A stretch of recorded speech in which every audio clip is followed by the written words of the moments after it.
ऐसा कुछ नहीं है जो पहले से बताया नहीं गया। एक भी वर्ड ऐसा नहीं है जो आपको पहले से बताया नहीं गया। आपका नाम फेसबुक पे लिखा है, आपके बच्चे कितने हैं वो भी लिखा है, लेकिन जो चीजें मैं आपको बता रहा हूं ये किसी पे नहीं लिखा। अगले 10 साल जो लीडिंग कंट्रीज हैं वहां फूड, जब लोग ऐसे ग्रोसरी स्टोर्स पे जाया करेंगे, वहां उनको जो खाने हैं वो खाली मिला करेंगे और हमेशा शॉर्टेज रहेगी। और ऐसे लोग बताया करेंगे कि अच्छा कितने परिवार में मेंबर हैं, इतने, ओके आपको इतना मिलेगा। ये जस्ट स्टार्टिंग होगी, शुरुआत होगी। जो आने वाला समय है जहां पे जब परमेश्वर ने अपनी कलीसिया को लेके जाना और जो बच जाएंगे लोग, उनको बताया जाएगा कि अगर तुमने खाना लेना है तो तुम्हें यीशु मसीह को छोड़ना पड़ेगा। ये उस चीज का जस्ट एक शुरुआत कह लो या उसका एक एग्जाम्पल कह लो कि जैसे आपने 100 मेज बनवाने हो और आप मिस्त्री को बोलते हो कि आके पहले मुझे बना के दिखा कि वो मेज कैसा होगा। वो मिस्त्री आके एक मेज बनाता है, वो बोलता है कि ऐसा बना सकता हूं। ये जस्ट एक मेज है ताकि आने वाले टाइम में लोगों को मालूम होगा कि हमें तैयार रहना है। अभी आपको साल्वेशन इजी मिल रही है, आप मुक्ति प्राप्त करना चाहते हैं, आप आते हैं चर्च में, साल्वेशन ग्रहण करते हैं और चले जाते हैं। आने वाले समय में ऐसा नहीं होगा। यीशु मसीह को ग्रहण करना मतलब अपनी जान को दांव पर लगाना, राशन से दूर रहना, सोशल से दूर रहना, सरकारी चीजों से दूर है। ऐसा आने वाले समय में होगा और ये एक सिंपल एग्जाम्पल होगी जो आने वाले अभी 10 साल में होगा। आपको क्या करना है? आने वाले 10 साल में जितने मिरेकल्स 10 साल में, आने वाले 10 साल में होंगे, पिछले 2000 साल में नहीं हुए। मैं आपको बता रहा हूं, सिर्फ 10 साल में इतने मिरेकल्स होंगे, इतने मिरेकल्स होंगे, इतने मिरेकल्स होंगे, इतने लोग सेवा के लिए उठेंगे अगले 10 साल में, आप हैरान हो जाओगे। मैं आपको सच कह रहा हूं, अगले 10 साल में इतने मिरेकल्स होंगे, इतने लोग बचेंगे, इतने लोग सेव होंगे।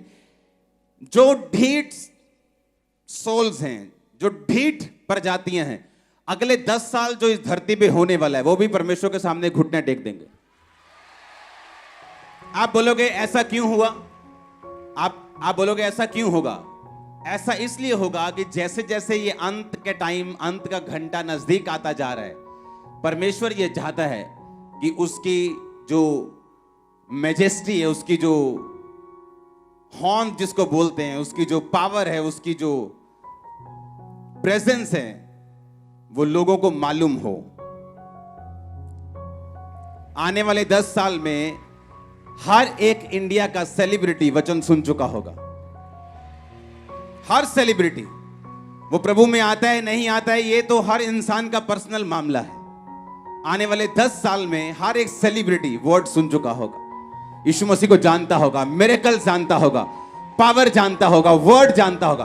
बाकी उसका डिसीजन है वो क्या करता है। आने वाले 10 साल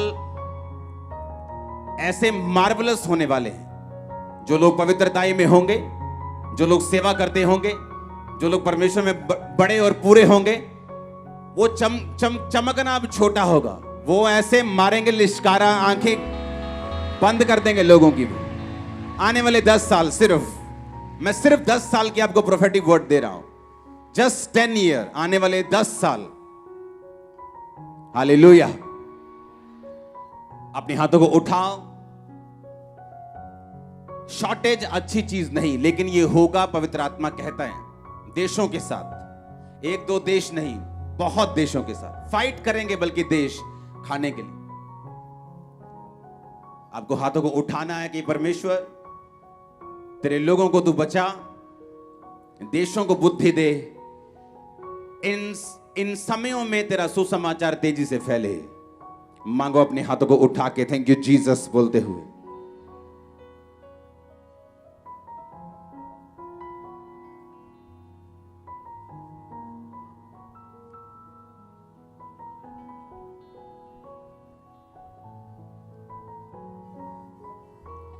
प्रभु यीशु मसीह के सामर्थी नाम में हम मांगते हैं।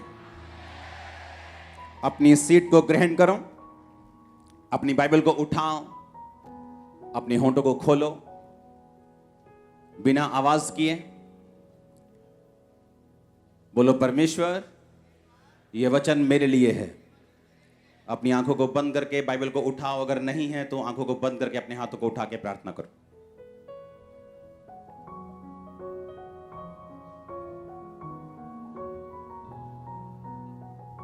प्रभु यीशु मसीह के सामर्थी नाम में हम मांगते हैं। कॉन्ग्रेचुलेशंस चर्च, आज के दिन भी आपका यहां उपस्थित होना वो बात अलग है। भवन तैयार हो चुका है, अब हम चले जाएंगे, पर ब्रांचेस अभी भी वैसे ही होंगी, तो वो वही एक्सपीरियंस करेंगी जो हमने इतने साल किया है। हालेलुया। और ये अच्छा एक्सपीरियंस, हाँ, और ये अच्छा एक्सपीरियंस। लोग कंप्लेंट करते हैं, हम लोगों को बसेस भेजते हैं, हम उनको एसी हॉल देते हैं, उनको हीटिंग हॉल देते हैं, फिर भी वो चर्च में आते नहीं। हम आपको कुछ भी नहीं दे रहे, फिर भी आप चर्च में मौजूद हैं। पता है क्यों? सुनो, वो मिरेकल जिसकी आप वेट कर रहे हो, वो इम्पॉसिबल काम पॉसिबल होगा आज यीशु मसीह के नाम में आपकी लाइफ। वो अनॉइंटिंग आपके लाइफ पे हिट करेगी आज, और आप सेम वापिस नहीं जा रहे हो। हर वो चीज जो शैतान ने पकड़ी आपकी लाइफ से, छोड़ दे अभी और आउट हो आपकी लाइफ से। हालेलुया। अपनी लाइफ की बिगेस्ट टेस्टिमनी को देने के लिए तैयार हो जाओ। आमीन, आमीन। बिगेस्ट टेस्टिमनी को देने के लिए तैयार हो जाओ। वो स्पर्श जिसका आप इंतजार कर रहे हो, मैंने कहा वो मिल चुका है, आपको देने के लिए टेस्टिमनी तैयार हो जाओ। हालेलुया। अगले 10 साल हमें तैयारी करनी है। अगले 10 साल में अगर आप खड़े रहे और सेकंड आप परमेश्वर की सेवकाई में रहे, हाँ, जितना भी हो सके। एक पास्टर की तरह तो हर कोई सेवा नहीं कर सकता, लेकिन अगले 10 साल अगर आप उस चीज में रहे, मैंने कहा चमकना छोटी बात है, आप लिश्कारा मारेंगे जबरदस्त। ये जो आप आज देख रहे हो, ये मैंने 15 साल पहले प्रोफेटिक वर्ड दिया था, जो आज आप अपनी आंखों से देख रहे हो। अगर आज आप यहां बैठे हो तो लाखों लोग टीवी पे बैठे हैं मुझे देखने के लिए। मैंने कहा था कि लोग टीवी पर मीटिंग को अटेंड करें, तब पता नहीं था कैसे होगा, इंटरनेट नहीं था तब, विश्वास की प्रोफेसी नहीं थी कि आने वाले समय में ऐसा होगा, तो मैं विश्वास से एक प्रोफेसी करूं। वो एक रियल प्रोफेटिक वर्ड था, बिना टेक्नोलॉजी का सहारा लिए मालूम हुए कि क्या होगा। आने वाले 10 साल में अगर आपने अपने आप को और अपने परिवार को, अपनी लाइफ को, अपने फाइनेंस को डेडिकेट कर दिया परमेश्वर के लिए, इम्पॉसिबल होगा आपको हराना, आपका टूटना, आपका गिरना, झड़ना। अभी लोग आपके साथ अपनी लाइफ को मैं आपको प्रोफेटिक मैसेज दे रहा हूं आज। अभी तो लोग, अन्य जाति लोग आपके साथ अपनी लाइफ को कंपेयर करते हैं, बोलते हैं अच्छा आपके पास तो ये, अच्छा हाँ हमारे पास भी है, थोड़ा ठीक ठीक है, अच्छा आपके पास ये। पर आने वाले समय में आपकी ब्लेसिंग्स कंपेयर नहीं होंगी उनसे। आपकी ब्लेसिंग जस्ट माउथ शट कर देगी लोगों को। मैं सच कह रहा हूं, मैं आपको सच कह रहा हूं। वो ब्लेसिंग जो मूसा ने अजगर बनाया लाठी को, कहते हम भी बना सकते हैं, उन्होंने भी बना दिया। मूसा का अजगर उनके अजगर को खा गया। उन्होंने कहा मूसा ने कहा पानी को लहू बना सकता हूं, पर बना दिया, उन्होंने भी बना दिया। लेकिन एक टाइम आया जब वो मूसा को कॉपी नहीं कर सके। कहते ये तो परमेश्वर के हाथ का काम है, इसे हम कॉपी नहीं कर सकते। वो टाइम आपकी लाइफ में आ रहा है, आपकी ब्लेसिंग्स कॉपी नहीं होगी, आपकी ब्लेसिंग्स मुंह बंद रखेंगे लोगों का। ओ आमीन हो चाहिए, बरकत तुम्हारी है चर्च। हालेलुया। आने वाले 10 सालों में शैतान अपने जो वेपन्स हैं उनको बढ़ाएगा, उसके हथियारों को वो बढ़ाएगा। जिन चीजों में कभी लोग बिगड़े नहीं, उनमें भी बिगड़ते हुए आपको बच्चे नजर आएंगे। नए नए ड्रग्स, नए नए नशे, नई नई चीजें, नए नए सिस्टम, व्यभिचार एक अलग मोड में, एक अलग लेवल पे आपको नजर आएगा। लेकिन ये अगले 10 साल अगर आपने डेडिकेट कर दिए, अगले 10 साल अगर आपने अपना ध्यान परमेश्वर की ओर रख लिया, अगले 10 साल अगर आपने परमेश्वर को पूरा डेडिकेट कर दिए, दैट्स इट। वो आपके 10 साल आपके वंशों तक नजर आएंगे, वंशों तक, जनरेशंस तक। आप चाहते हैं मैं आपको प्रोफेटिक मैसेज दूं? हां, आप चाहते हैं कि परमेश्वर की आवाज को हम सुने और समझें? अगले 10 साल गोल्डन ईयर्स हैं हमारे लिए। आपको जस्ट वो करना है जो बाइबल कहती है। अगर बाइबल कहती है कि तू अगर मेरी सेवा करेगा तो मेरा पिता तेरा आदर करेगा, तो सेवा किसके लिए है? क्या परमेश्वर लालची है सेवा का? क्या वो हमारे लिए है? इसको मैं वचन से साबित करूंगा। एस्तर की पुस्तक 4 बाब उसकी 1 से 16 आयत।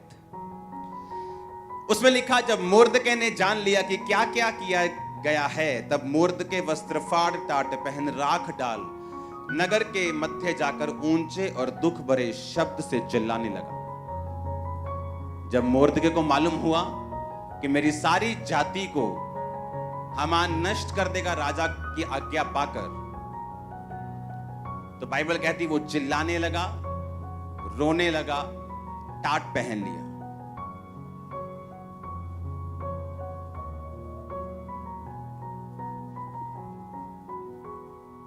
अब हम पढ़ेंगे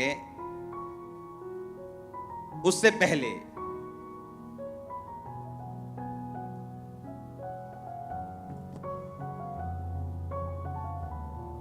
ये स्टोरी को समझना जरूरी है। 5 आयत में लिखा, तब एस्तर ने राजा के खोजों में से एक को, जिसे राजा ने उसके पास रहने को ठहराया था, बुलाकर आज्ञा दी कि मोर्दके के पास जाकर मालूम करे कि क्या बात है।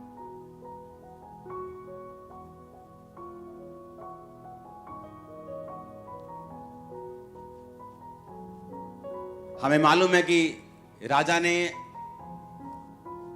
उस चिट्ठी पर अपनी मोहर लगा दी कि जाके सारे यहूदियों को, जितने भी इस देश में यहूदी हैं, सबको खत्म कर दिया जाए।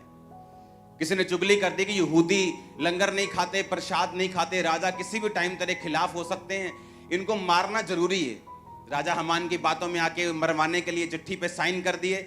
जब चिट्ठी पे साइन हुए तो मोर्दके, जो एक वफादार सिपाही था राजा का, वो यहूदी था और वो रोने लगा और टाट पहन लिया। जब रानी को मालूम हुआ तो रानी ने कहा, तू क्यों रो रहे? तो उसने बताया कि इस तरह की आज्ञा राजा ने दी है।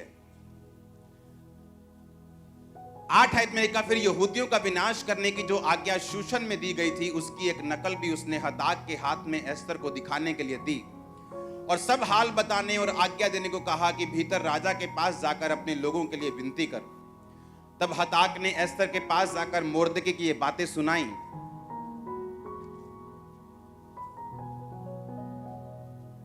अब आगे बढ़ेंगे 11 आयत को। राजा के सब कर्मचारियों वरन राजा के प्रांतों के सब लोगों को मालूम है, क्या पुरुष क्या स्त्री कोई भी क्यों ना हो, जो बिना आज्ञा भीतरी आंगन में राजा के पास जाएगा, उसके मार डालने की आज्ञा है। केवल जिसकी ओर राजा सोने का राजदंड बढ़ाए वही बचता है। और 30 दिन से 1 महीने से मैं राजा के पास नहीं बुलाई गई। एस्तर की ये बातें मोर्दके को सुनाई गई। जब मोर्दके ने एस्तर के पास कहला भेजा कि तू मन ही मन विचार ना कर कि मैं ही राजभवन में रहने के कारण और सब यहूदियों में से बची रहूंगी, क्योंकि जो तू इस समय चुपचाप रहे तो किसी ना किसी को परमेश्वर किसी उपाय से यहूदियों का छुटकारा और उद्धार कर देगा, परंतु तू अपने पिता के घराने समेत नष्ट होगी, और क्या जाने तुझे ऐसे ही कठिन समय के लिए राजपद मिल गया हो। तब एस्तर ने मोर्दके के पास कहला भेजा, तू जाकर शूशन के सब यहूदियों को इकट्ठा कर, तुम सब मिलकर मेरे लिए उपवास करो, 3 दिन रात ना तो खाओ ना पियो। मैं भी अपनी सहेलियों सहित उसी रीति उपवास करूंगी, और ऐसी ही दशा में मैं नियम के विरुद्ध राजा के पास भीतर जाऊं, यदि नष्ट हो गई तो हो गई। जब एस्तर ने भेजा अपने बंदे को, क्या बात है कि मुर्दके, उसका जो बाप समान मुर्दके जिसने उसको पाला था, क्यों रो रहा है ये? उसने कहा कि आज्ञा निकालेगी, सब यहूदी खत्म हो जाएंगे। उसने कहा तू जाके राजा को बोल, राजा से विनती कर, तू रानी है, राजा तेरी बात को सुनेगा। उसने कहा मैं 30 दिन से राजा के पास नहीं बुलाई गई हूं, क्योंकि जब राजभवन में जाते हैं, जब कोई बंदा प्रवेश करता है, जो अगर राजा ऐसे राजदंड बढ़ाता था इस तरह से, तो वही बंदा अंदर आ सकता था।